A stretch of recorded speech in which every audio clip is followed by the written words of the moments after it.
Mga kasimanwa live kita makaron iya sa may sitio Minoro di kara sa may barangay Pulo Katibanga ako sa siin ni may sangka residential house karang nasunog gabi mangron around 7 PM mga kasimanwa. So iya kita makaron no ginadto na nato day karang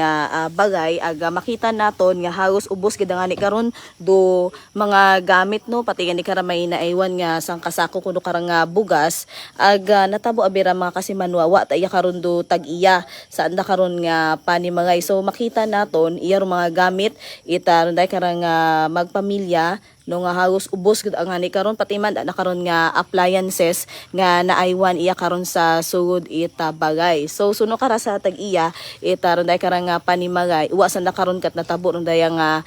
insidente it sunog. So ngani no abutan lat ananda karon nga nagaab-abutar anda karon nga panimagay ag iya ta ni karon sa sugod ro anda karon nga mga gamit nga bigid ra anda karon nga mga appliances ag may mga naaywan pa nga